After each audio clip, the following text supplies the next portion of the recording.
የትግራይ ክልል ነዋሪዎች በፍርሃት ክልሉን ለቀው ለመሸሽ እያሰቡ መሆኑን ኤኤፍፒ ዘግቧል። በአቶ ጌታቸው ረዳ ጊዜያዊ አስተዳደርና በህወሓት ሊቀመንበር ዶክተር ደብረጽዮን ገብረሚካኤል መካከል የተፈጠረው የስልጣን ሽኩቻ ወደ ውጥረት መሻገሩን የጠቀሰው ዘገባው አንደኛ በመቀሌ የሚገኘው ማዘጋጃ ቤት መቆጣጠሩን አስታውቋል። አንድ ስሙ እንዳይጠቀስ የፈለገ የመቀሌ ዩኒቨርሲቲ መምህር ለዜና ሲናገር አሁን ህዝቡ ጦርነት ከተቀሰቀሰ ካለፈው የከፋ ሁኔታ ሊያጋጥም ይችላል በሚል ስጋት ላይ ነው ብሏል። ሌላ ነዋሪ ደግሞ ህዝቡ ክልሉን ጥሎ ለመሸሽ ጥረት በማድረግ ላይ መሆኑን ገልጿል።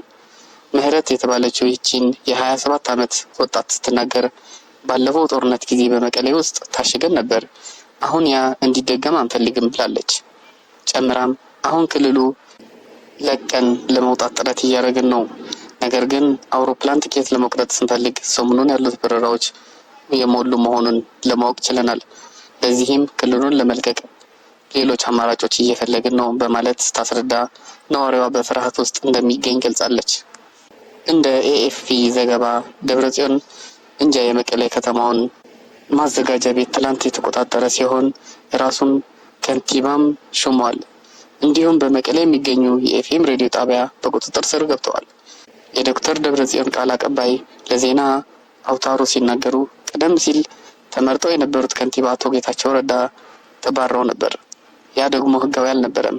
ለዚህም አሁን እኛን ከንቲባ መልሰን ሹመናቸዋል ብለዋል። ይሁንና በመቀሌ ውጥረቱ ከፍተኛ ደረጃ ላይ እንደሚገኝ የጠቀሰው ዘጋቢ አቶ ሀጎስ የተባሉ የከተማው ነዋሪ የሰጡት አስተያየት አቅርበዋል። አቶ ሀጎስ በአሁኑ ወቅት የከተማው ነዋሪ ያለን ገንዘብ ለማውጣት ባንክ ቤት በር ላይ ተሰልፎ እንደሚገኝ ገልጸዋል።